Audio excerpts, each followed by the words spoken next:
bienvenidos. Ustedes dentro de su calendario tenían planificada la clase de espera, pero como todos saben, pues están avanzando con el curso virtual, pero bastante completo en horario. Hay solamente 2 personas que no han tomado el curso oficialmente como parte del diplomado, así que estas personas tienen que presentarnos formalmente los certificados de espera en la práctica para que puedan aprobar, digamos, la clase de hoy. Entonces, en ese sentido, hemos decidido poder aprovechar esta hora con un tema bastante importante que no había podido ser incluido en agenda, que es el tema de la gestión de información, el cual vamos a revisar esta noche. No sé si recuerdan la clase primera que tuvimos de este módulo de asistencia humanitaria en el que hablábamos la importancia de la coordinación versus la gestión de información. Pues estas van muy de la mano, ¿no? La toma de decisiones está muy ligada a lo que es gestión de información. Y si no tenemos una buena gestión de información, muy difícilmente nuestras autoridades o nosotros mismos en la posición que estemos, va a ser muy difícil tomar decisiones, ¿no? En situaciones principalmente de emergencias en donde se requiere que las decisiones sean oportunas, idóneas, respondan a las necesidades de la comunidad humanitaria, a las personas damnificadas o afectadas por un desastre, en donde radica la responsabilidad de nuestro trabajo. Entonces, hoy tocaremos varios tips de lo que es la gestión de información. La gestión de información nada más no son datos, no son cifras, no es información per se, no es solo conocimiento, sino va mucho más allá. Radica en varios tips dentro del manejo de esta gestión de información y para ello, pues hoy, ¿qué es para ustedes información? Aquí hay algunas palabras, no sé, ¿quién me comenta? ¿Qué es para ustedes información? Está Marlon o Marcelo. ¿Qué es para ustedes información? En lo que a ustedes concierne, quizás algo relacionado a su trabajo. ¿Cómo está, ingeniera Magíster? Buenas noches. ¿Cómo está Marlon? Bueno, Disculpe que no tenga encendida la cámara, no, por el no se lugar de trabajo preocupe. no puedo ¿Qué encenderla. es para usted Para mí, información? información puede ser un conocimiento, tener algo de Perfecto. conocimiento Muy sobre bien, algo que... Marcelo. Sí. Marcelo, ¿qué es para usted información? Sí, buenas noches, Magister. Bueno, es información, puede ser datos de cualquier índole en forma general Perfecto. que Muy se bien, quiere compartir. muy bien. Muchas gracias. Adrián, ¿qué es para usted información que vemos solo su pantalla y no lo vemos a usted? Para mí, bueno, no sé por qué no sale en la pantalla, pero bueno, digo, porque no salgo en la, está encendida la cámara. No se Para preocupe. mí es un conjunto de datos, podría ser, relacionados con determinado aspecto, circunstancia o tema en general. Muy bien. Capitán Legarda, para usted, ¿qué representa la información? ¿Qué importancia tiene en su trabajo la información? Buenas noches, ingeniera, compañeros. Bueno, en parte de información, en la parte de nosotros militar, hay un ciclo que se transforma, algo de interés institucional en la parte militar, pero nosotros, como justamente abarcaba el término interés, son datos relacionados a diferentes preámbulos o áreas. En mi caso, yo soy de las TICs, me interesa bastante información en lo que son datos, estadísticas, que me puede orientar a un plan para mejora, en base a Bien, un muchas proceso que se gracias. puede hacer. Yo creo que todos han tocado todas las palabras que están aquí, ¿no? Es información, son datos, es conocimiento. Para mí la información es poder, porque quien tiene la información realmente tiene el poder en una situación de emergencia. Para mí como gerente de emergencias es muy difícil trabajar si no tengo el gran número y la gran pintura de la emergencia. Entonces, comentarles que todo lo que ustedes van a recibir voy a intentar compartirles, pero realmente obedece a un estudio privado que pude hacer con la Universidad de Berkeley y la Oficina de las Naciones Unidas para la Coordinación Humanitaria con el señor Rogerio Movile. Entonces nosotros hicimos un ejercicio con alrededor de 509 actores de las emergencias de entre la comunidad internacional, los donantes, que son actores que ya les había hablado la clase pasada, personas civiles, la academia, las Fuerzas Armadas, los ministerios. Entonces, entre ellos nosotros corrimos una encuesta para empezar el estudio, que es todos los resultados del estudio van a ir viendo en el transcurso de la clase. Entonces, de esas encuestas que las manejamos normalmente por el COBO, que es una herramienta que nos permite hacer encuestas, que es parte de la comunidad humanitaria y que espero tener algunos minutitos en alguna otra clase para poderles enseñar a utilizar esta herramienta, pues nos dio estos resultados, ¿no? Es tener poderes, el conocimiento. La información también son herramientas que nos permiten trabajar, es de información, son situaciones, descripción de las situaciones, es también trabajo, sí, es relaciones entre los distintos actores en una emergencia. Eso es la información. Para empezar, ¿no? ¿Qué más nosotros vemos, ¿no? Entre lo que es una información bien manejada y la que no es bien manejada, ¿no? Que es información confidencial normalmente, hay otra información que puede ser compartida, una que es gratis, como por ejemplo la que nosotros ofrecemos en una situación de emergencia, y otra que es costosa. No sé si ustedes conocen o han visto la información que compran, por ejemplo, los bancos o las casas que venden electrodomésticos. Esa información cuesta, esas bases de datos. La información, como les dije, nos permite tener poder, estar empoderados de la acción que desarrollamos de distinta índole de acuerdo al campo en el que nos desempeñamos, pero también si la información es mal manejada nos retira el poder. ¿Qué es lo que pasa con estas personas operadoras de Claro que nos llaman a cada rato a ofrecer ya uno se cansa y realmente hasta los guarda para que cuando vuelvan a llamar ya no les contestamos, ¿no es cierto? Entonces también nos retira el poder y nos cansamos de recibir este tipo de llamadas o de seguir recibiendo información que no queremos. Entonces, la idea es que todo este bagaje de información que nosotros en una situación de emergencia o desastre obtenemos sea bien manejada y no mal manejada. ¿Qué puede ser un mal manejo en una emergencia? ¿Quién está? Déjenme ver, tengo que abrir para Coronel y Tuma. ¿Qué información puede ser mal manejada en una emergencia? Cuando la información, buenas noches, cuando la Buenas información no noches. es fiable o no es oportuna. Pero, ¿qué Entonces, información? Exactamente cuál. Pongo un ejemplo de cualquier emergencia. por ejemplo, cuando hay un desastre natural o un accidente de tránsito Ujú, y la prensa inmediatamente anuncia que hay fallecidos ujú, o que hay ujú. muertos o que es Exacto, producto de alguna impericia o que el chofer estuvo bajo el consumo de alguna exacto. sustancia. Entonces Ujú, eso ya genera en la opinión pública un ujú. sesgo que luego cuando se diga la verdad o cuando la autoridad competente confirme la noticia, va a estar eh, en conflicto de credibilidad hasta que finalmente logre afianzarse si es que lo logra. Muy buen ejemplo. De hecho, eso es lo que me pasó a mí, por ejemplo, en Bolivia. Fui a una misión para trabajar con las Fuerzas Armadas y el gobierno boliviano, porque habían unas cifras bien infladitas respecto a una emergencia en el Beni, que es una área que da casi a la selva. Eh, Había, por ejemplo, nosotros más o menos de nuestros cálculos matemáticos, porque también jugamos con probabilidades y casi latinamos aquí en el terremoto, porque al principio aquí en Ecuador también era un caos y no había cifras y nosotros tendimos una franja por donde fue la zona del desastre y le aplicamos un porcentaje y nos dio la cantidad de 500,000 víctimas. Asimismo teníamos en Bolivia. Pero el problema allí era que la mala información radicaba entre tres instituciones del Estado, más o menos aquí como funciona el AME, que es la organización que agrupa todas las municipalidades, las Fuerzas Armadas, que es otro, y el Ministerio de Gobierno, en donde estaba la presidencia. Entonces, en alguno de esos tres lugares se infló las cifras, las tres son oficiales, porque normalmente la clave y el tip que data desde de cómo se gestiona esta información es que la información sea o no sea la correcta, y eso sí, es así como funciona, es la que da el Estado. En este caso eran tres instituciones de Estado, entonces estaba pasando lo que no tenía que pasar. Entonces hicimos una investigación y realmente donde se infló era en los municipios, porque hicieron un mal cálculo, multiplicaron el promedio de personas por familia por la cantidad de personas que habían identificado. Entonces, claro, ahí se infló 4 veces. Y claro, imagínense en que el gobierno tenga que salir a rectificar. Había 100,000 víctimas más, eran 51,000, el dato decía 151,000 y había que corregir. Entonces, para eso hay unos tips.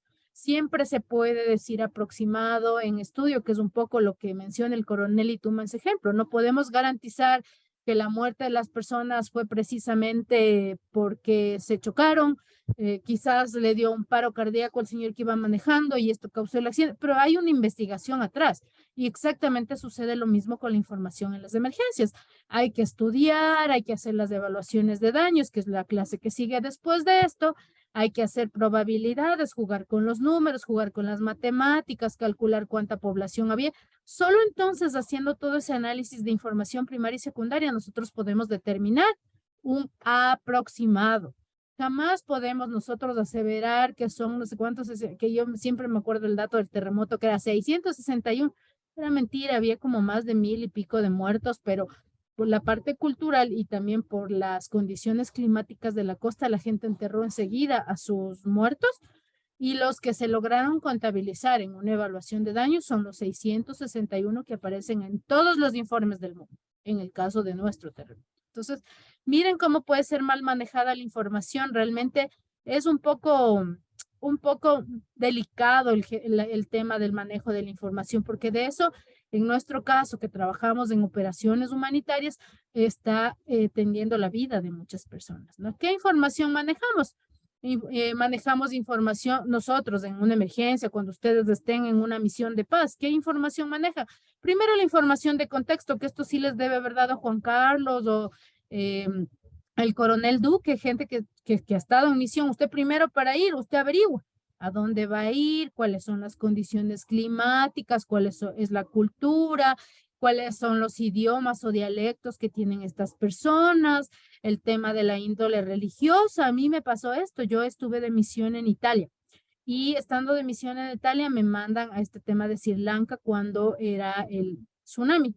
Nosotros llegamos con un hospital y con muchos médicos y médicas, pero resulta que allá hay el tema cultural. Nosotros llegamos con toda la tecnología, televisiones, teléfonos satelitales, celular, o sea, todo lo mejor de lo mejor, porque así está preparados estos equipos de respuesta, pero ya resulta que 2 horas después teníamos disparados todos nuestros turneros, nuestros televisores, nuestros equipos, porque ya es prohibido, era prohibido en ese momento usar tanto desarrollo tecnológico. Después, fregados porque de la misión éramos 2 mujeres y 30 hombres, y claro, la mayor cantidad de pacientes que teníamos eran mujeres, porque allá todavía se utilizan las cocinas de querosén y estas cosas, y la gente llegaba pegada, la ropa quemada con el aceite, y claro, pues yo tenía que atender como a 500 personas por día y los hombres no podían tocar a las mujeres, entonces, o estábamos muertos, era literal lo que sucedía. Entonces, claro, nosotros, con toda la experiencia que además tenemos en esto, claro, no consideramos o pensábamos que nuestra bandera, que era la Cruz Roja, el diamante, la media luna, lo que se quiera poner, nos iba a proteger y a la final no era así. Entonces, no averiguamos bien la información de contexto. ¿Sí? Otro gran ejemplo en este tema de contexto es cuando la primera vez entró en el catálogo de emergencias en Ecuador el tema de los incendios forestales. Nosotros solicitamos personas que comanden estas operaciones porque no teníamos experiencia. Bomberos teníamos un montón, pero quien comande, quien dirija las operaciones como deben ser, nosotros no teníamos. Entonces se hizo en ese momento el primer llamamiento internacional pidiendo a aeronaves que nos ayuden para trasladar los Bambi Buckets, pero también para comandar. Entonces trajimos gente de Paraguay, trajimos comandantes de emergencias de incendios forestales. Los señores hicieron su escala de vuelo en Panamá. Eran 35, 39 por ahí, no recuerdo bien la data exacta. Resulta que yo no sé cómo, y por eso digo que incluyendo que sabemos y tenemos experiencia, llegaron a Panamá, pero sin pasaportes. Esos tenían que llegar urgente, porque aquí en Quito en Ecuador nos estábamos ahogando con los incendios. Y bueno, eso nos tomó 3 días de una diplomacia terrible, negociar con un país, otro país. Panamá no quería ceder por nada el paso de estos señores para que vengan a Ecuador. Y claro, miren la connotación, o sea, ahí es lo que murió este bombero. ¿Se acuerdan que murió un bombero porque se asfixió, porque él era de la costa y vino a la sierra? Y bueno, entonces miren lo que pudimos haber evitado. Y entonces no averiguamos bien el contexto. Ellos creían que porque son un súper mega equipo de comandantes de incendios, no les iban a pedir pasaporte. Pero señores, ¿cómo se les ocurre? Porque somos humanitarios, no podemos romper las reglas de pasarme sin documentos. O sea, Mire, entonces ahí están unos pequeños ejemplos de cómo yo debo conocer el contexto al que voy, ¿no es cierto? El tipo de ropa que voy a trasladar, que a mí también me tocó utilizar todo esta ropa que utilizan las mujeres allá y cositas así que se presentaron en el camino. Luego del contexto ya llego, estoy en la emergencia, voy a averiguar cuáles son las instancias de coordinación. Normalmente cuando ustedes igual les movilizan, les trasladan de base, se cambian de cuartel, ustedes llegan, ¿no es cierto? Y conocen al alcalde, al jefe político, a las autoridades locales. Exactamente pasa lo mismo en una emergencia. Tenemos que saber con quién dirigirnos, quiénes son nuestras contrapartes, quién va a ser nuestra guía, porque normalmente hay un punto focal que nos acompaña o que nos asesora en nuestra estancia en un cierto lugar hasta que nosotros nos adaptemos. Hay alguien que siempre hace ese briefing de recepción para nosotros. Entonces ahí yo averiguo quiénes son las instancias de coordinación. Hay un equipo humanitario de país, están las Naciones Unidas presentes ahí, qué organizaciones están ahí, qué tipo de transporte tenemos bodegas, o sea, todo ese contexto de coordinación investigo yo para llegar a una emergencia. Y esa es la data y la información que requiero. Luego voy a averiguar las necesidades que tiene la población, ¿no es cierto? Normalmente nosotros nos movemos por la necesidad de las personas, no nos envían de misión cuando todo está bien. Nosotros, lamentablemente, nuestro trabajo en las peores condiciones. Entonces, vamos a saber si hace falta agua, si hace falta alimentos, si hace falta baños, si hace falta recoger los muertos, si hace falta abrir canales para los desagües del agua, si hace falta apoyo emocional para los niños, si las escuelas están funcionando. Todo ese bagaje está aquí. Y entonces yo necesito, como ya sé que hace falta un montón de cosas como las que he mencionado, necesito conocer las capacidades con las que cuento. Entonces ahí sabré si el gobierno de Brasil dispone de colchones, de frazadas, de sábanas, de agua, de bidones, de comida. Todo eso yo tengo que medir. Y también mis capacidades propias dentro de la misión, ¿no? Necesito saber con qué cuento, o sea, cuáles son esas capacidades, cuánto tengo o con qué yo puedo ayudar, ¿no es cierto? Porque muchas veces la emergencia va a rebasar las capacidades que yo tengo, que es a mí el miedo que me da con el tema Cotopaxi, por ejemplo. Porque yo sé que eso, ya estudié, ya sé toda la bibliografía, hice los estudios científicos y sé que va a superar desde el primer momento las capacidades nuestras. Entonces eso a mí me asusta mucho porque por más que nos gustaría, yo creo que ni Estados Unidos llegaría a tener las capacidades tan amplias y tan grandes que se requieren para una emergencia de esta magnitud. Entonces es algo que siempre me tiene así como pensando, ¿no? Si hay un bombero por cada 1.000.000 de personas, o sea, no va a haber. Entonces lo que yo siempre digo en este tema Cotopaxi, por Dios, tenemos que sobrevivir los primeros 3 días con lo que tenemos. Por eso tenemos que estar preparados. Y luego saber a Dios quién vendrá, quién nos vendrá a ayudar, cuándo tendremos agua después de 15 días, cuándo tendremos nuestro primer alimento, pero lo primero es sobrevivir. Entonces, son cosas como esas, de entender con claridad qué capacidades tengo versus las necesidades y la situación real de la emergencia. Entonces, aquí un poco de la definición, ¿no? Tenemos resultados eficientes cuando gestionamos esta información, cuando estos datos se convierten en información, esta información en conocimiento y este conocimiento en acción, que es lo que sucede. Vamos a poner el ejemplo de una emergencia, mismo Cotopaxi, sabemos que van a ser alrededor de 500.000 personas afectadas.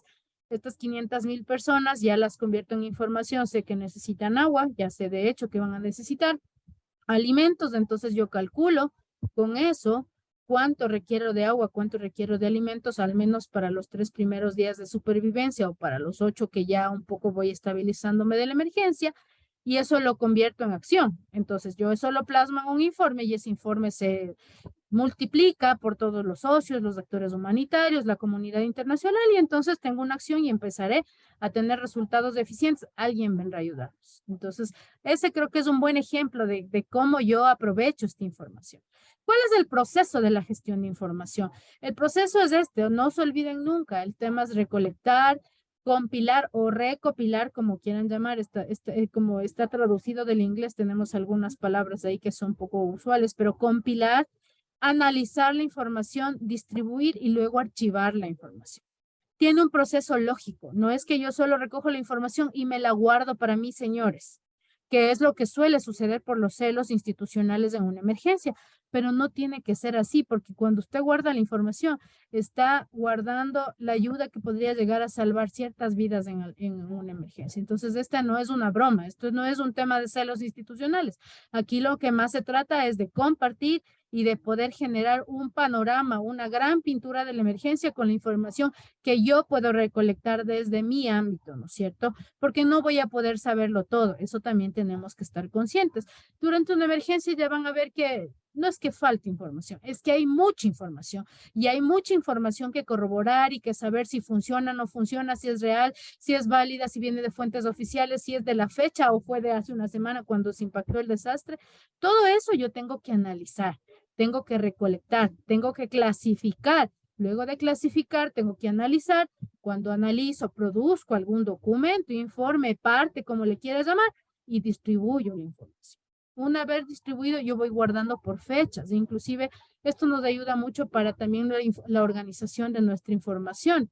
Porque si han visto cuando guardan ustedes los archivos, le ponen final, final, final, final del final, finalísimo y así. Pero no es eso. Es que nosotros tenemos que guardar con una fecha y con una hora la información. ¿Sí? Los flujos entre los procesos son bastante complicados. Realmente así como está en mano derecha es como funciona en la emergencia, cada quien se comunica con cada quien. Yo, por ejemplo, en el terremoto recuerdo que me llamaban de, ay, se me fue, hay una institución que hace los mapas, se me fue ahorita. Pero no es Mapaction, hay otra que hace los mapas, pero son satelitales. Ellos tienen satélites y saben exactamente y me llamaban todos los días para asustarme que el mar se había movido un metro, puede ser, y yo ni siquiera sabía con quién estaba hablando. Pero decía, ¿por qué se comunican? O bueno, luego entendí que, claro, mi teléfono, cuando pasó un desastre, todavía continúa en la base de la ONU y está publicado en todo el mundo. Entonces nadie se ha dado la molestia de borrar mi teléfono y seguro que si algún día pasa, seguro me van a volver a llamar. Pero va a ser complicado porque yo ya tengo otro rol, pero en ese momento mi rol era como ser el eje central de la emergencia. Entonces me llamaban estas personas y decía, ¿por qué me mandan a mí los mapas cuando podrían mandarle al presidente?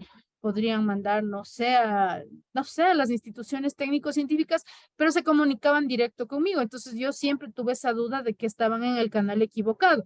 Claro que yo sí podía diseminar y seguir todo el proceso de gestión de información, pero creería que en manos de otras instituciones técnico-científicas quizás esa información pudo ser mucho más productiva.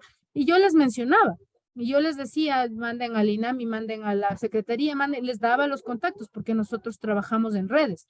Pero no, ellos insistían en pasar a través de OCHA y bueno, nunca entendí, pero por ejemplo ahí me quedaba la duda de que yo estaba haciendo este papel de aquí. Alguien me escribía, me mandaba la información sin saber qué digamos, resultado podríamos obtener con eso. Luego la idea es esta, ¿no? La del cubito de mano izquierda, ¿no? Esta es la idea, que yo pueda cruzar con las Fuerzas Armadas, que pueda cruzar la información con el Servicio de Riesgos, que pueda compartir con mis colegas humanitarios de las agencias de Naciones Unidas, con todo mi consorcio de los países donantes. Entonces, todos tienen a la final cierto nivel de relación y así debería manejarse el flujo de procesos de la información. Esa es la idea cuando decimos distribuir o diseminar. La colecta en emergencias. Aquí les temo decepcionarles para aquellos que quizás trabajan en temas de desarrollo de tecnologías, por lo que primero muere en la emergencia es la luz.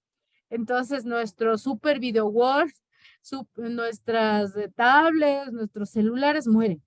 Entonces, la experiencia y es así como nosotros trabajamos un sistema de papel.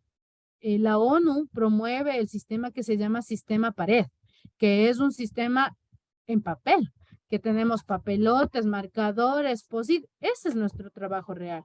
Nosotros no trabajamos, tenemos tecnología, de hecho nos empiezan a llegar las maletas con todos los satelitales y todo lo que usted quiera, pero a la hora de la verdad es esto lo que sucede. Tenemos que ir a tomar en mano, en papel, juntar los datos unos con otros, sentarnos los 400 ahí a pelear, a discutir cuál mismo es la información final. Eso es lo que pasa en una emergencia. No crean, señores, que la tecnología. ¿Qué pasó cuando fue el terremoto? El primer techo que se cayó fue el del Servicio de Gestión de Riesgos en Guayaquil. Ya, por eso tenemos que estar preparados. Y la información no radica en la tecnología. ¿Sí?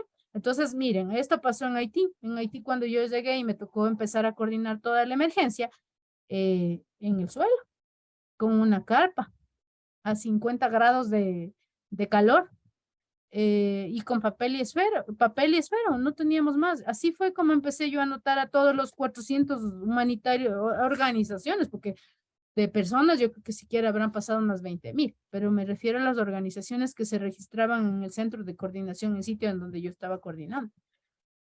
Entonces decía, ya llegó tal persona, llegó Ecuador, llegó Perú, llegó México, llegó Siria, llegó el Líbano, llegó, todo el mundo llegó. Entonces había que registrar en papel y luego eso nosotros convertimos en lecciones aprendidas. Y es así como se tiene que trabajar ustedes. Y bueno, en cualquier sistema de respuesta nosotros nos preparamos para el peor escenario. Y el peor escenario es este, que no vamos a tener nada de tecnología ni luz por unos cuantos días y horas.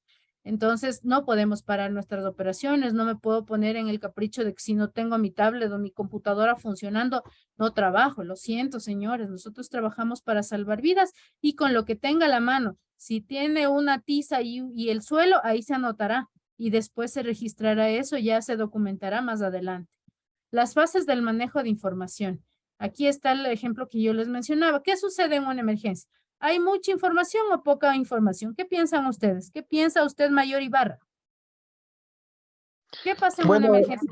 En una emergencia la información es limitada, justamente como usted dice, por la falta de tecnología, se limita también el receptar la información. ¿Quién dice algo opuesto a lo que dice el Mayor Ibarra? ¿Quién está por ahí? Cristian Yausen. ¿Qué opina usted? ¿Hay mucha o poca información en una emergencia? Yo considero que hay mucha información, pero no puede ser comunicada. Exactamente. La percepción, no es tan mal, los dos están bien. ¿Por qué? Porque la percepción que nosotros tenemos en una emergencia es que hay poca información. De hecho, yo a veces me desespero y digo, ¿dónde está la información? ¿Por qué no han reportado si ya saben que tienen que reportar? Resulta que tal vez se fue por otro canal, está esperando que el ministro firme, que el presidente le dé el ok. Bueno, pero se ha generado la información. No significa que no había, sino que no se ha generado todavía. Pero a la final es lo que dice Cristian. Realmente la información es tan amplia, tan grande, ahora peor que tenemos todo este tema de desarrollo tecnológico tan versátil que da segundos y todo el mundo ya piensa que se acabó Ecuador con una erupción. Eso es lo que sucede en una emergencia. Entonces hay que clasificar la información, ver si esta información es de información oficial y que si ha sido contrastada, porque no puede uno aseverar algo, decir son 21,000 a los 5 minutos del terremoto. No. Siempre esa información tiene que ser corroborada. Quizás utilizar la palabra en confirmación, estamos verificando, creemos que podría llegar a ser 21,000 personas afectadas. Vamos a realizar las evaluaciones de daños para poder corroborar esta información, pero según nuestras estadísticas y nuestros planes de respuesta, se ha identificado que esta puede ser la información actual, ¿no es cierto? Y lo mismo con las resoluciones y con toda, cuando ustedes están en una emergencia, la emergencia es como un cuentito, ¿sí? En donde inicia con el boom, digamos el momento rojo de la emergencia como tal, pero luego va construyendo una historia de las poblaciones que fueron afectadas, una historia de los grupos que llegaron internacionales a salvar, una historia de la movilización de recursos que se hizo para atender esa emergencia, una historia del plan de atención de esas personas hasta cuando se cierra la emergencia como tal. Entonces nosotros en eso sí ya tenemos experiencia, no somos tan novatos, ya nosotros nos han pasado algunas emergencias chiquitas, pero tenemos y hemos ido siguiendo ese ciclo, ¿no? Luego al final de eso se hace una evaluación post desastres que se llama PDNA y entonces se calcula la millonaria cantidad de recursos económicos que hemos perdido con el impacto de una emergencia. Entonces, esa es la realidad, no es que no tenemos y tenemos mucha información. Miren, esta es la brecha que creía el Mayor Ibarra y esta es la que tenía el Mayor Yausen, ¿no? Por eso les digo, estamos iguales, porque en realidad hay que estudiar la información. Uno no puede fiarse. De hecho, no sé si han visto que mandan fotografías antiguas, de emergencias antiguas. Entonces, es importante que nosotros podamos considerar cuál es el ciclo de gestión de esta información, ¿no es cierto? La cadena de gestión de información es esta, es muy sencillita, como lo habíamos visto, ¿no? Primero tenemos que recolectar, luego tenemos que compilar esa información, es decir, clasificar por tipos de información. Normalmente va a ser información de nuestro interés, ¿no? Por ejemplo, ustedes lo que van a buscar en la información es información de seguridad. En mi caso, yo voy a buscar información sobre víctimas, sobre las necesidades humanitarias. Las personas civiles les va a interesar de pronto si sus familias fueron afectadas ahí en la emergencia. Y luego entonces con esa clasificación y organización, categorización, empiezo yo a analizar y finalmente a diseminar esa información. Esa es, ¿no? Miren, es el input y el output. Es lo que entra y lo que sale de información. Ese es el ciclo real de la gestión de información. ¿Quién está por aquí para participar y que nunca lo he escuchado? Déjenme ver. Michael Martínez. ¿Cuáles son los tips básicos de lo que es la colecta de información? ¿Qué tipo de información? ¿Qué tenemos ahí en la pantalla? Buenas noches, ingeniera. Los tips básicos es recolectar, recompilar, analizar y diseminar. Ajá, pero en la colecta, estamos en el primer punto, en la colecta, ¿cuáles son? Son estos tres que están aquí. Base de datos, datos primarios y secundarios. Perfecto, muy bien, muchas gracias.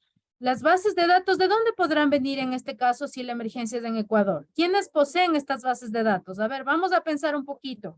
¿Que es de ahí de dónde va a salir la información cuando ustedes estén en una misión? ¿Quién tiene estas bases de datos? ¿De dónde salen? Las páginas Los medios de oficiales de las comunicación. instituciones. No, Yo creo que sería el registro civil. puede ser una, otra más, otra, la que recién nomás corrió por todo el Ecuador, estaba dando vueltas y ustedes estaban apoyando ese operativo. El La INE. secretaría. Recién hicimos un Instituto censo, ¿se acuerdan o no se Nacional acuerdan? del Censo. Claro, Claro, usted vaya y busque ahí y vea, mire cuántas, eso hago yo siempre con los proyectos, porque a mí es normal que de hoy a mañana me pidan un proyecto de 5 millones de dólares en La Tacunga. Y yo, ¿y ahora qué hago? Entonces yo voy al INE y investigo cuántas personas viven en Mulaló, cuántas viven en Cotaló, cuántas viven no sé qué, de esas cuántas son mujeres, cuántos son hombres, cuál es el índice de pobreza, y llego nomás yo los cálculos facilito. Es que, Estas estimada bases de ingeniera, datos ya existen, dígame. una pregunta. Bueno, yo indiqué instituciones del Estado porque cuando hay una emergencia, en la parte militar nosotros planificamos y nosotros necesitamos considerar, por ejemplo, condiciones meteorológicas. Y nosotros cogemos información de la Secretaría, Ministerio de Salud Pública y entre otras instituciones que abarcamos para la planificación. Por eso indiqué en eso de la base de datos bien, de las capitán. páginas oficiales de las instituciones, que es lo más rápido.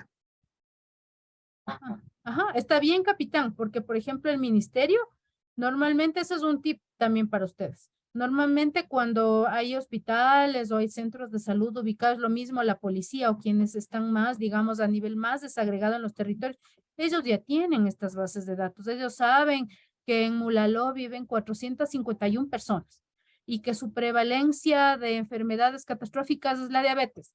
Y saben también que ahí está, hay un párroco, hay un UPC, está cerca del fuerte militar, no sé cuánto. Ellos ya saben, esas también son bases de datos, así que sí hay. Y el Ministerio de Salud normalmente las tiene, sabe cuántos niños de 0 a 5 años, de 5 a 15, de 15 a 27, estas bases ya existen.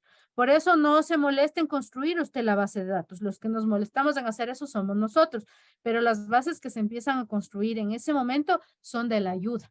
Por ejemplo, si yo detecto que son 21,000 personas, necesito saber en esas grandes bases de datos cuántos de esos 21,000 recibieron ayuda alimentaria. Entonces, lo que hacen las agencias de la ONU es comienzan a reportar. Nosotros llenamos Excel, no tienen idea, o sea, son millones de columnas que llenamos. Y luego vamos limpiando y entonces determinamos que de las 21,000, 18,000 recibieron ayuda. Y faltan tantas en tal comunidad. Así hacemos, nosotros tenemos gente que nos limpia la información, porque nosotros utilizamos una matriz que se llama 5W, quién hace qué, dónde y cuándo por sus siglas, por sus palabras en inglés, ¿no? Entonces, esas bases de datos son las únicas que hay que construir, porque lo demás ya se sabe, no tenemos que inventar. Los mapas, lo mismo, tenemos, eso también es parte de la base de datos, tenemos los datos.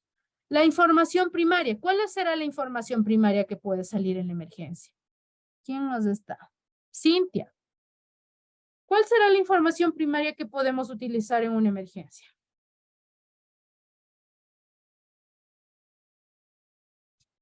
¿Está Cintia o no está? ¿O solo nos dejó ahí en visto? Déjenme ver quién más está. Mayor Moreno. Muy buenas ¿Cuál noches. será la Ingeniera. información que primaria? Aló. Aló, Mayor, le escuchamos. ¿Cuál considera usted que es la información primaria que disponemos en una emergencia? Lo que corresponde a la información, lo que es base de datos.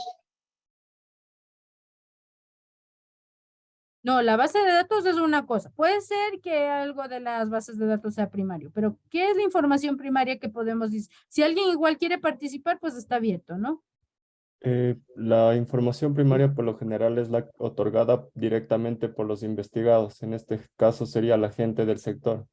Exactamente, ¿no es cierto? Entonces nosotros vamos a averiguar, seguramente que yo es lo que también el Cotopaxi siempre pienso, es que va a haber mucho movimientos en masa, es decir, se van a mover los barrios, la ubicación geográfica por la misma sedimentación de los lahares.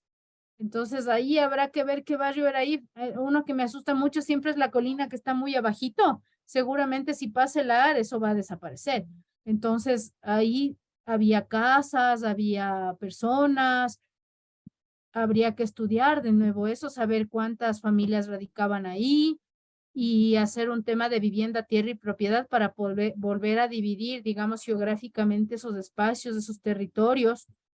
Y lo mismo en cualquier emergencia, ¿no? En el mismo terremoto. Yo recuerdo mucho que había mucha gente que se movió, pues no era como una onda, ¿no? Entonces, cuando llegaron, claro, ya estaba mezclado todos los escombros con todos los escombros y tuvimos que generar un clúster que ustedes no lo vieron ahí, pero en la clase anterior, pero hay uno que se llama un clúster de vivienda, tierra y propiedad, en donde los abogados tuvieron que buscar las escrituras de las casas, intentar manejar los cuadrantes y ver geográficamente cómo quedó para ayudarles a las familias a recuperar al menos su territorio, es decir, donde tengan la línea de donde asentarse, que esté un poco basada en cómo fue antes la geografía. Entonces, ahí radica el tema de los datos primarios. Y los datos secundarios son los de estudios, las encuestas, las fotografías de cómo estuvo todo eso. Entonces, entre estos tres, nosotros tenemos que buscar cómo vamos a recolectar esa información. Entonces, ahora ya saben que todas las instituciones de gobierno, especialmente las que se encargan de hacer los censos, tienen ya esta información recopilada. Entonces, no es tanto de que ese momento me voy a poner en una misión, quizás arriesgarme a ir a la zona de fuego, a la zona cero, para buscar esta data. Ya existe, hay varias data que ya existe. Habrá otra que habrá que recoger. Aquí, acuérdense, en estos datos primarios, que ustedes van a realizar evaluaciones de daños y análisis de necesidades. Esa es la que utiliza Ecuador, que es una herramienta bien vieja de los años de la chispa que promueve Estados Unidos. Pero hay otras metodologías. Por ejemplo, con Ecuador construimos una nueva que se llama EBIN, no sé si alguien ha escuchado, que es el análisis inicial de necesidades, que está basado en temas de seguridad alimentaria, pero también tenemos otra. Nosotros como no utilizamos una que se llama RNA, que es Rapid Needs Assessment. Entonces, esa es como la gran pintura de la emergencia y ahí vamos nosotros colgando los datos primarios. Entonces, ahí sabemos que se dañó las fuentes de agua, que se contaminaron desde las fuentes hídricas, que las familias de la Villa Flora están radicadas arriba en Yoa porque es más alto y bueno, cosas así. Esa información se va recopilando en la elaboración de estas evaluaciones de necesidades.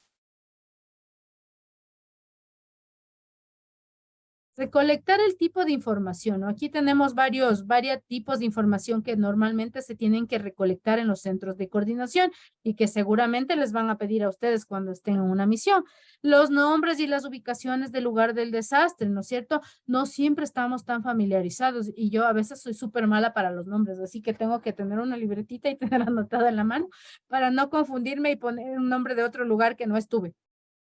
Las minutas de las reuniones operativas de Lema, que es lo que mencionaba el capitán Legarda. Este lema es el centro de coordinación del país. Entonces, en este caso, es la Secretaría Nacional de Gestión de Riesgo. Buscamos también información sobre asuntos de seguridad. ¿Se acuerdan que les hablaba también del acceso humanitario? De que si las vías están bien, de que si llueve, si las familias están pernoctando al exterior, cuáles son las primeras necesidades que existen, los camiones están pasando, no están pasando, solo hay acceso por vía aérea, todo eso está aquí. Capacidades de los equipos usar. Creo que va a haber un momento en que ustedes van a revisar este tema de los equipos usar, pero son los equipos de salvamento, búsqueda y rescate, es decir, estas fuerzas de tarea que llegan para dividirse en cuadrantes y sacar a las víctimas principalmente en los terremotos.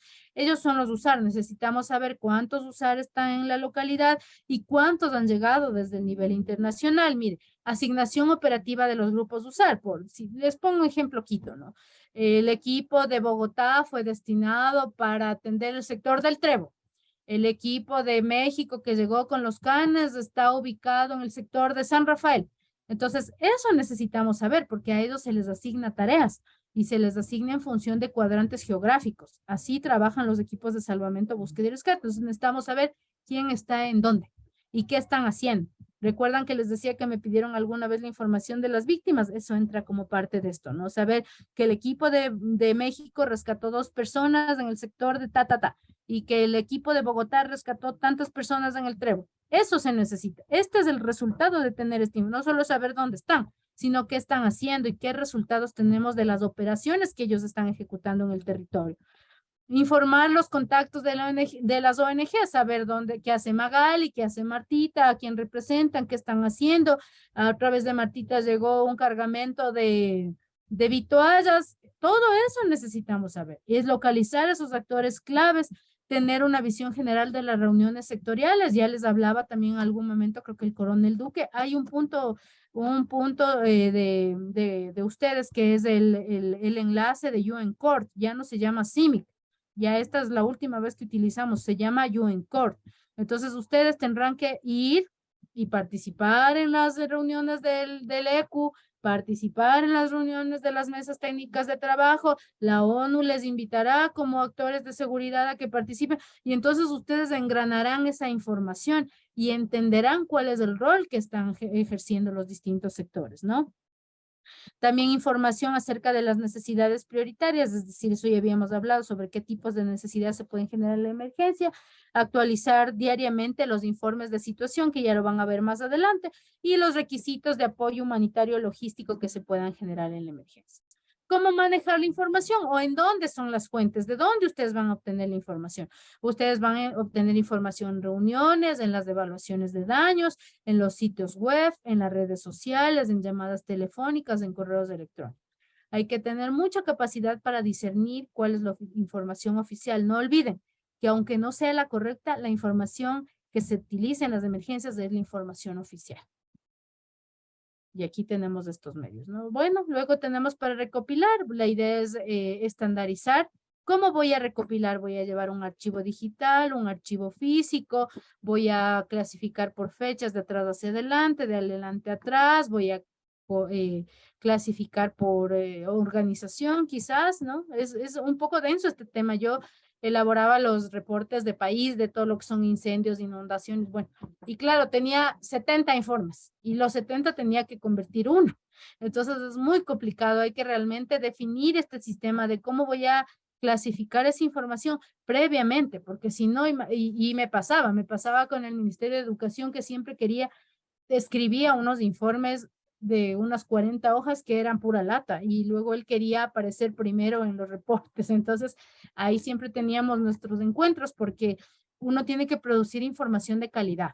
Y cuando esa información de calidad está fácilmente en una hoja, es más sencillo que leer 20,000 hojas de pura lata, que no dicen a la final nada y resulta que no hicieron nada. Entonces, por eso hay que tener un sistema de clasificación que nos permita priorizar cuál es la información más importante que están reportando los cientos de organizaciones que participan en una emergencia. Luego, almacenar, que ya les mencionaba, aprender a almacenar el nombre, por ejemplo, la presentación de hoy, manejo de información en emergencias, 13 del 03 del 23, y si quiero poner la hora a la que hice la presentación. Agrupar, que es lo que ya les menciono también, Aquí están los ejemplos que les acabo de mencionar de cómo nombrar los documentos, ¿sí? Son ejemplos, eso manejamos igual como estándar. Aquí y en la China grabamos igual y todas las carpetas se llaman igual. Nosotros tenemos un sistema, los equipos UNDAC tenemos un sistema que nos obliga a llevar estos estándares para poder coordinarnos. Y si no, muy difícil. Imagínense si aparte hablamos diferentes idiomas y no tenemos la información organizada. Si sale Magali y llega Juan tendrá que manejar la información que llevaba Magali, porque como ya les comenté, nosotros no son misiones tan extensas, son cortas, tenemos ciertos periodos y hay momentos en que físicamente debemos ya salir de un lugar para poder ser más eficientes y permitir que vengan otras personas a continuar el trabajo. Entonces, en el analizar, valido la información, no olviden y que les he repetido mil veces, es la información oficial, contextualizo la información, ¿no es cierto? Porque tal vez me pueden decir, en Quito se afectaron 200, lo que pasó, por ejemplo, y que a mí me asusta, esa es otra emergencia que me asusta, la de la Gasca. Esa emergencia no era para que nosotros estemos ahí haciendo nada, porque yo creo que Quito tiene las suficientes capacidades de atender esa emergencia. No sé hasta ahora qué hacían tantas instituciones, subían y bajaban. Es algo totalmente erróneo y que me asusta porque eso puede repercutir en cómo podemos atender una emergencia grande, real, que vamos a hacer un caos completo. Entonces, hay que contextualizar. ¿Cuántas familias fueron afectadas? ¿Alguien se acuerda del dato de arriba de la Gasca? Creo que 54 familias. ¿Se acuerda alguien? Digamos que sean 54. ¿Cuántos habitantes somos en Quito? ¿Quién me cuenta? Alguien de Quito. ¿Cuántos habitantes somos aproximadamente en Quito? Digamos que seamos 3,5 millones. A 50 familias. Ahí está el contextualizar la cantidad o la magnitud de la emergencia. Como para mover tantos, yo recuerdo que hasta las Fuerzas Armadas trajo gente de Riobamba. O sea, realmente fue un total desperdicio de recursos, porque no era necesario. Quito tiene las capacidades para atender eso y muchísimo más, sino que fue descontextualizado. Y entonces y ahí salió todo lo peor de una emergencia, que los celos institucionales, que yo quiero ayudar, que la ciudadanía también va con su buena voluntad, que no supimos cómo coordinar una emergencia. Eso fue el resultado de la emergencia de la Gasca. Entonces ahí nos enseña un poco a llegar a este tercer punto, que es el balancear los dilemas, ¿no? Balancear los dilemas. Si yo hubiera estado coordinando esa emergencia, pues le agradecía a todo el mundo su buena voluntad, así como nos agradeció la Michelle Bachelet cuando quisimos ir a Chile y no quería que nadie le ayude, pero nosotros sí fuimos. Nosotros fuimos con una misión médica, estuvimos en Talcahuano, pero el resto del mundo ya no le recibió ayuda. Y eso es lo que sabe la historia. Ni sé si saben que Ecuador estuvo ahí, pero nosotros sí estuvimos, yo estuve ahí. Es balancear los dilemas de saber decir sí o no, inclusive por la misma soberanía del país, ¿no? Y con esto generar productos de información. Y luego pues ya nos vendrán estos productos, ¿no? Primero una lista de contactos. Esta es una cosa clave. Usted guarde los teléfonos de todas las ONGs que estén ahí, de todas las Naciones Unidas, de todas las autoridades. Esto sirve a la final en una emergencia, porque este tema de la respuesta en emergencias es una cuestión de redes de trabajo, ¿no? Tenemos también, ya vamos generando bases de datos de quién hace qué y dónde, que les dije que esta es la única base de datos que se tiene que armar en una emergencia, porque lo demás ya tenemos. Documentos textuales como los reportes de situación que ya van a aprender a hacer hoy. Vamos a generar también mapas, no necesariamente cartográficos y del más nivel como tiene el IGE aquí, ¿no? Mapas demostrativos de dónde está la zona de la emergencia, de dónde están las fuentes de agua. Eso hacemos nosotros, no es que no es que yo tengo aquí un satélite que me esté haciendo mapas, no. Yo cojo y pongo las cositas del agua, los iconitos del agua donde están las fuentes de agua. Es todo lo que hace Magali. Yo no sé más allá de eso, hacer mapas. Sé, pero no tengo la tecnología. Yo no tengo instalado los programas de mi computador y aún así toda esa información se ha usado en los reportes a nivel mundial de las Naciones Unidas. Entonces, no necesariamente es algo desarrollado tecnológicamente, sino es algo que nos muestre cómo está la situación real en el momento, inclusive en los mismos mapas. Y también realizamos cronogramas, agendas, minutas de las reuniones y todo esto. Y bueno, al final, diseminar. Aquí es donde yo más casi siempre hago hincapié, ¿no? Tenemos audiencias de objetivo. En el caso de ustedes, la mayoría, su audiencia va a ser el campo de la seguridad. pero no se limiten a eso, porque a nosotros también nos interesa cómo está el campo de la seguridad. A mí me interesa saber si yo puedo llegar con seguridad a Manabí con mis camiones, con mi flota de vehículos. Pero si yo no tengo esa información y no he podido contactar con ustedes y no sé cómo está, capaz no me muevo y me voy a otro lugar. Y esa gente se queda pernoctando y se muere del hambre. Entonces, miren, no nos enfoquemos en que somos solamente en ese sector. La idea de nuestro trabajo, y por eso vieron los clústeres, y también es de que tengamos un trabajo multisectorial, multidimensional de atención. Crear círculos de información, es decir, redes, yo comparto hoy, mañana. Ahí, por ejemplo, otro tip, ya con la experiencia, ponga una hora de corte de la información, porque es difícil, no sé si han visto ustedes el mismo servicio que genera como 10 reportes del mismo día, y casi los 10 dicen lo mismo, y cuando llega el 30 sigue diciendo lo mismo. Ya, eso está mal, así no debe funcionar. Yo les cuento, la emergencia es una historia, entonces usted ponga el corte a las 3 de la tarde, y a las 3 se publica inclusive para que esta información sea tomada por los medios de prensa, para los noticieros de la mañana o la noche. Yo esto también lo aprendí ya en campo, digamos así. Yo trabajé para la Presidencia de la República gestionando la emergencia de la última sequía. Ya, entonces ahí yo tenía los medios en sí, imagínense en la presidencia, me tenían ahí, pero así, pero ahorcado. Entonces, no, hasta que yo un día dije, no, yo voy a poner una hora. Mi boletín mi boletín de la noche se va a las 7 de la noche. Para que salga el siguiente día. Mi boletín de la tarde va a salir máximo a las 4 y mi boletín de la mañana a las 10 para que salga en el noticiero del mediodía. Y así le fuimos dando una cultura para que los mismos medios de prensa no estén encima de nosotros. Y hacíamos esto, poníamos en una pizarra y pegábamos el último reporte. Así que el que quería venía al sistema pared y veía el informe con los últimos datos de la emergencia. En las reuniones también diseminábamos los resultados. Entonces, mire, que no se quede con el informe. Bueno, si no lo quiere compartir, por último no lo comparta, pero en las reuniones sí, hable sobre los resultados, lo que usted sabe, lo que está sucediendo. Hay listas de circulación que también tenemos ahora, los famosos WhatsApp, los Telegram, todos los medios que usted pueda utilizar, distribuya la información. Sí, hago un paquete de briefing de la situación, ¿no es cierto? ¿Cómo empezó la emergencia? ¿Qué hemos hecho hasta el momento? ¿Cuáles son nuestras próximas acciones? Y utilicemos plataformas en línea. Nosotros tenemos el Reliefware, el Red Home, tenemos las páginas oficiales de ONU, las mismas páginas de ustedes institucionales. En esas plataformas tiene que distribuir. Y así, inclusive, la información se convierte en oficial. La compilación en emergencias, miren, esta del lado derecho es Haití y la de acá no sé dónde, creo que Costa Rica me parece, alguna vez en un sismo, algo así. Y así es como trabajamos nosotros, ¿no? Así es el manejo de información. Mire de lo lindo que podemos imprimir, se fue la luz y luego ya nos quedamos y ahora tenemos necesidades de mapear las cosas y los resultados de las visitas en donde podemos encontrar y así la información. ¿Qué información buscamos? ¿Qué leen ahí? ¿Quién está por aquí?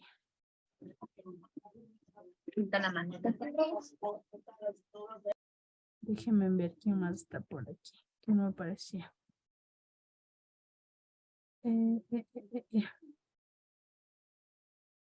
Adrián, ¿qué lee usted en ese letrero? Dice en el letrero, cuidado. Dice, cuidado, este letrero tiene bordes. No.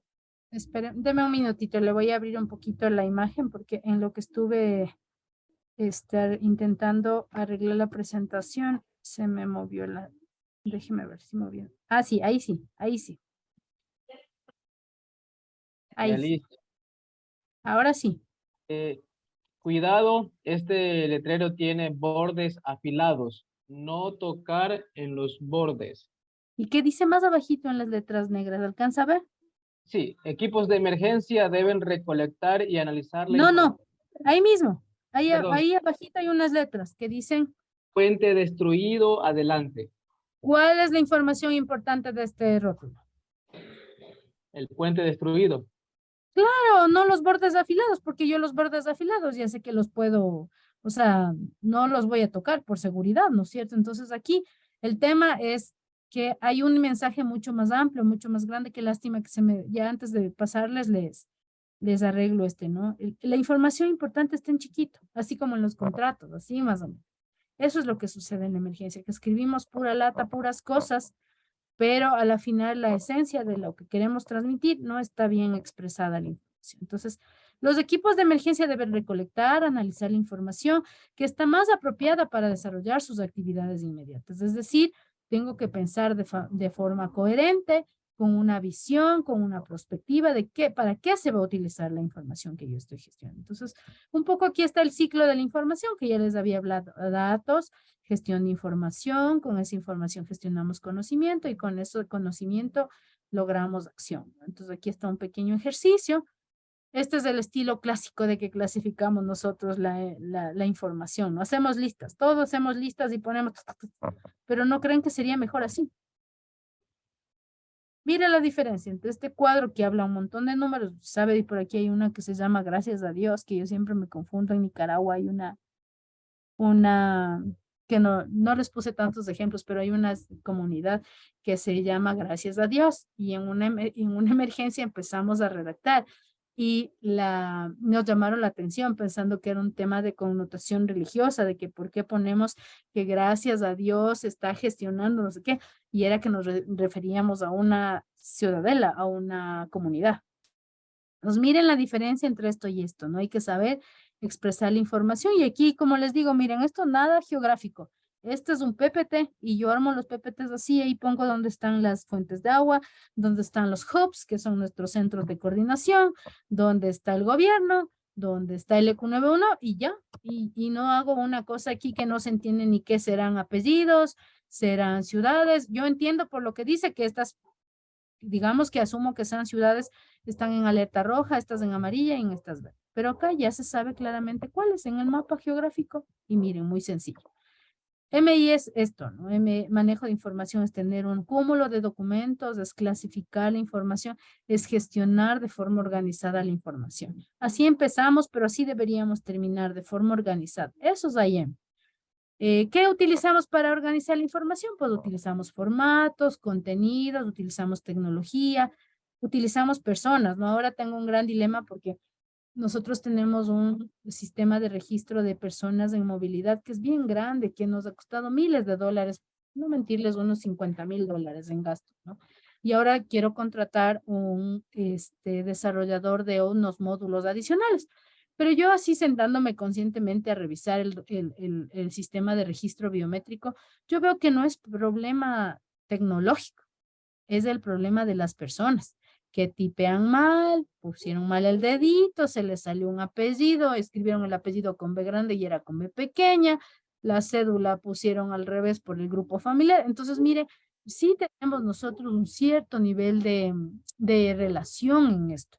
Entonces, por eso son importantes las personas también, ¿no?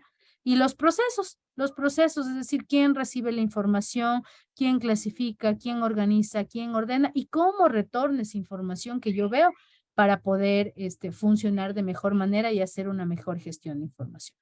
Conceptos básicos sobre tablas. Este también es un gran ejercicio que hicimos aquí en Ecuador y yo así me tapo los ojos porque iba empezando también en estos temas. Y esto me llegó en el 2007-2008 desde Guayaquil. Y decía, Zenet, todo lo que usted tenga. Entonces, esa era la orden, ¿no? Entonces, pero si ustedes se fijan aquí, miren, ¿cómo podría yo contar esto? Donde está mi clic ahora. 1000 mascarillas, 2 paramédicos, una camioneta y una ambulancia. ¿Cómo contabilizar? A ver, cuenten si hay más ambulancias por ahí en ese cuadro. A ver.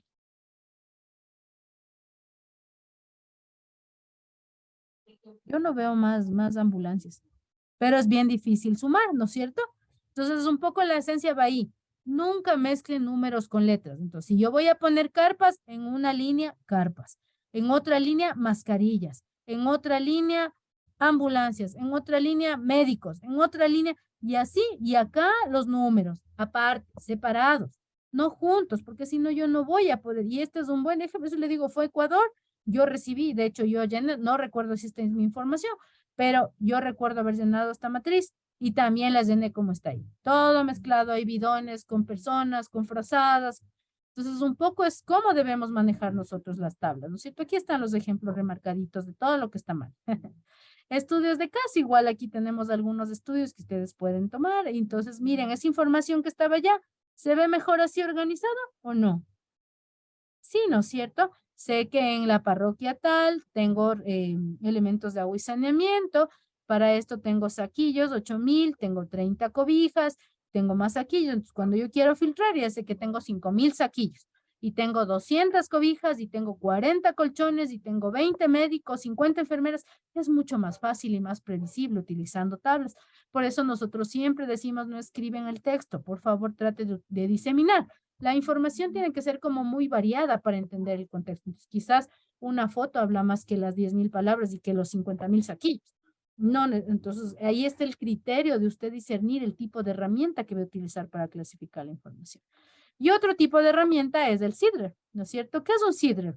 Es un reporte de situación de lo que está sucediendo en la emergencia. Esto es lo que produce el servicio de riesgo. Entonces, se lee la situación con, ¿qué suele suceder con estos informes? Yo recuerdo que al presidente Correa le pasaban un informe de 80 hojas del servicio, ¿no?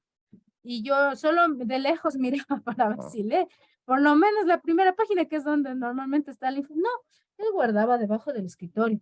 Entonces, claro, imagínense para tomar decisiones o rendir una información, si es que llegaba un medio de prensa, ¿cómo? Habría que construirle otro con unos talking points o alguna cosa así que él pueda leer. Entonces, era duro, o sea, y yo decía, ¿cómo les digo a mis amigos de la secretaría que él no lee? O sea, él guarda, y ahí tenía un cúmulo de informes de 80 hojas que nunca los leyó. ¿Cómo leemos nosotros, los seres humanos comunes y corrientes? Como les dije, leemos lo que nos interesa. A mí, por ejemplo, me interesan las necesidades de la población. Yo soy experta en seguridad alimentaria, en agua y saneamiento, en migración, en protección, en temas médicos. Entonces, yo voy a ir a esas áreas a buscar aquí dónde está esa información. ¿Cómo lee la gente? Lee la situación con calma. Pausa para analizar lo que busca. Continúa leyendo, verifica los números y finaliza en el pie de página. Pero no lee como debería leerse de izquierda a derecha, no, lee así. Busca los datos en el medio de la emergencia. ¿Sí? Entonces, esto es lo que es un reporte de situación. La idea es leer con enfoque, mirar rápidamente el mapa que nos muestra más que 1,000 palabras cuáles son los lugares afectados. Buscamos los sectores de actividad que nos interesan y buscamos el nombre de nuestra organización. A nosotros nos interesa ver, a ver si es que las Fuerzas Armadas están ahí trabajando, ¿no es cierto? Por decirlo, sí se habló sobre el gran trabajo de despliegue que se hizo en Manabí y que manejaron los albergues y todo eso. Eso es lo que interesa, eso es lo que le interesa a cada persona. ¿Cómo debe ser armado este reporte de situación? Este es mío, ¿no? Este reporte creo que es elaborado por mí mismo. El encabezado, que obviamente tiene los logotipos, la fecha, el número, el documento que estamos imprimiendo, la información clave que es como los puntos más importantes de la situación en ese momento y la situación general, ¿no? Un poco hacer como un resumen del cuentito de la emergencia para nosotros saber en qué estado estamos. Luego, identificar las necesidades en el tema de agricultura, en el tema de campamentos, en el tema de recuperación temprana, en el tema de educación y en el tema de refugios, que son los sectores que ustedes ya conocen que existen, y redactar lo que se ha recibido versus lo que falta. Eso es lo que interesa en la necesidad. Ya les decía yo, si ya la data del 5W dice que recibieron 21,000 raciones y eran 40,000 personas, faltan 19,000. Eso es lo que tiene que decir aquí en el sector de seguridad alimentaria, que fueron cubiertas 21,000 raciones y aún faltan por cubrir 19,000 en tales sectores. Y luego se mencionan los mecanismos de coordinación, es decir, con quién usted está coordinando. En este caso, como decía el capitán Legarda, con el servicio de gestión de riesgos. ¿De dónde estoy recibiendo el financiamiento? Y los contactos. Normalmente cuando yo hago Magali el reporte, aquí están mis nombres, mis teléfonos, mis correos, para que me busquen hasta desde el fin del mundo y puedan preguntar cómo pueden ayudar. Entonces, ahí miren, ahí están los ejemplos de cómo tiene que ir el reporte. Entonces, ese es un poco. Ahora, y para ir cerrando ya la sesión, aquí están unos tips básicos, porque no es nomás de llenar el reporte con las 80 hojas que les dije. Entonces, aquí lo que buscamos es mantener un lenguaje simple, usar palabras cortas y sencillas, textos que puedan ser entendidos fácilmente, asumir que los lectores no son tan inteligentes como nosotros y no conocen de nuestras mismas áreas. Es decir, yo tengo que escribir en términos generalistas, ¿sí? Que la señora de la tiendita, el niño del colegio, la autoridad máxima del Ministerio del Interior, el presidente y yo que soy un técnico que conozco, entendamos lo mismo, ¿sí? Entonces, a eso nos referimos con mantener frases sencillas para no asumir que todos conocen tanto como nosotros. Yo conozco de emergencias, pero, por ejemplo, yo no voy a conocer los mismos temas que conoce el coronel Ituma de temas aéreos.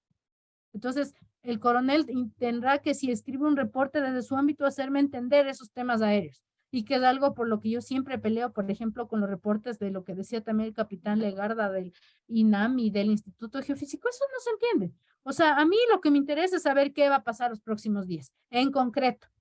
No me interesa saber cuántos kilómetros está el longuito del volcán. Eso no, a mí. Porque yo necesito tener una visión prospectiva de lo que viene, necesito tomar decisiones, saber cuántas raciones tengo que traer de Panamá, cuántos camiones voy a necesitar, cuánta plata voy a mover para ayudar a esa respuesta. Entonces yo necesito entender varios temas, ¿no? Por ejemplo, eso, saber si hay aeronaves disponibles en Ecuador que puedan ir a Panamá y traer la antena esta de Movistar que les decía. Entonces, eso es lo que yo necesito en concreto y tengo que hablar para los no especialistas. Yo no puedo asumir que todo el mundo sabe lo que yo sé.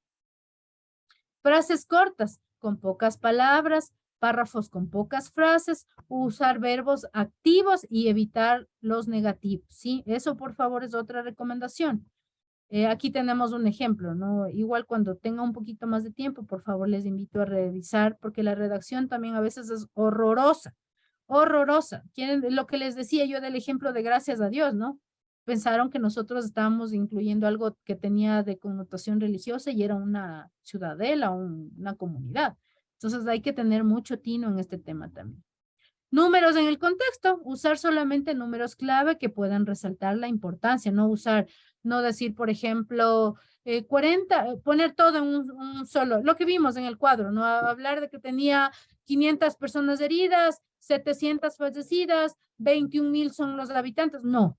Los números más importantes, ¿no? Entonces, por ejemplo, darle el contexto, decir, en Quito somos 3.5 millones de habitantes, de los cuales 50 familias que en promedio tienen 4 personas, que llegan a ser 200 a la final, han sido afectadas por la emergencia suscitada en el sector de la Gasca. Así más o menos. Pero no voy a poner un montón de números y un montón de cifras que la gente no va a entender. Poner los números en perspectivas o también porcentaje. ¿Cuánto representan las 200 personas de las 3.5 millones que somos en Quito? Ahí está la respuesta de la emergencia. Los números deben resaltar las necesidades críticas y no solamente la respuesta a lo que les dije. No me diga que ya llegaron 19,000 raciones, eso a mí no me interesa. A mí me interesa saber cuántas personas faltan ser atendidas. Entonces hay que hacer ese análisis de contexto. Considerar el uso de tablas y viñetas, que también ya lo vimos. Explicar para los no expertos, no somos generalistas, llévense eso siempre en la cabeza. Y más en otros contextos que no sean los mismos nuestros de Ecuador, en otros países, en otras culturas. Tenemos que hacernos entender de la forma más, digamos, idónea posible. Y aquí es siendo generalistas, hablando con términos muy concretos, muy claros, en frases cortas, no dando vueltas a una situación, porque de una situación puede generarse una guerra, literal. Por eso estamos preparados para trabajar en este tipo de emergencias y tenemos que ser muy tinosos en la información que utilizamos. Procesamos información especializada para una vasta audiencia, lo que les digo, habrá desde médicos hasta arquitectos, desde políticos hasta madres de familia, desde niños de las escuelas, profesores, todos ellos van a leer nuestra información y es importante que sea clara. Los textos tienen que ser accesibles para todos, lo que les digo, no esconder el informe debajo del escritorio, no pasar información que usted mismo no entiende, lo que yo digo del geofísico.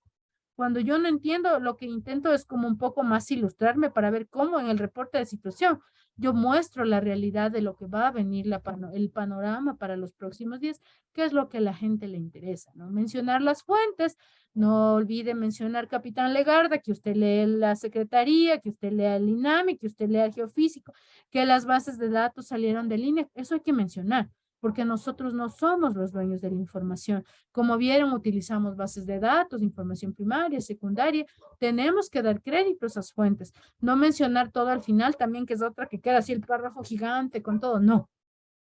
Hay que ser muy proporcional, así como la estética humana, así también la estética del reporte de situación, tiene que estar bien distribuida la información y no mencionar todo al final cuando me olvide de mencionar algo en los intermedios. Mencionar quiénes son los autores de las fotos, los mapas, las gráficas, ¿no? Porque no soy solo yo. Si es usted, mencione usted. Pero si no lo es, pues hay que ser muy transparentes y reconocer los créditos de a quién le corresponde esa información. Estimar es una opción y no es solo una opción, es la opción. Le voy a quitar ese 1, es la opción, porque eso nos permite subir en rango de reportes para arriba o para abajo. Usar siempre que no hay confirmación, es decir, está en estudio, estamos evaluando, próximamente tendremos la información más acertada, es una estimación, es un porcentaje. Esas palabras, nunca se olviden de usar eso, que les va a permitir a ustedes salir de grandes aprietos. Mencionar claramente números no confirmados, que son cifras estimadas, precisar números que no es necesario. No es necesario precisar los números. Los números quizás nos sirven a nosotros para tomar decisiones, pero los números en un documento aseverar no son necesarios. Y aquí están ejemplos, ¿no? Les fui dejando un poco de ejemplos para que ustedes los lean y vean de lo que estamos hablando. Y creo que con eso estamos listos por hoy. No sé si es que ha sido... Realmente esto lo enseñamos en 8 días, pero he intentado hacerlo en 1 hora y cuarto, así que espero que haya sido bastante bien transferida la información y si no entienden o cuando requieran de esta información pregunten, porque para eso estamos. Como decimos, no todos somos expertos y todos hemos ido aprendiendo en el camino, así que ahí estamos. ¿Alguna pregunta, consulta por esta noche?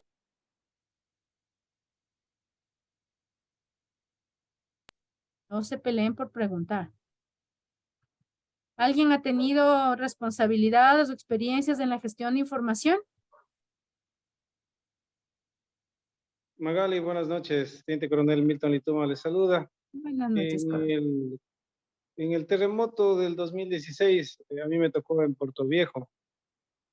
Y uno de los inconvenientes que teníamos era de que tanto el ministerio, bueno, 2 o 3 mesas manejaban la misma información respecto de los poblados a los que había que ir a dejar los alimentos, a los que había que ir a llevar a las brigadas médicas. Y eso, pues, esa duplicación de números, estábamos allí los representantes de la aviación del ejército, la aviación naval, y con los medios disponibles que teníamos no alcanzábamos a cubrir con la urgencia que se nos pedía.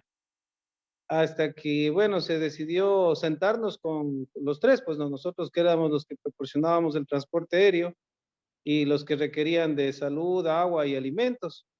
Y ya sincerando los números nos dimos cuenta que no era la gran cantidad que nos pedían.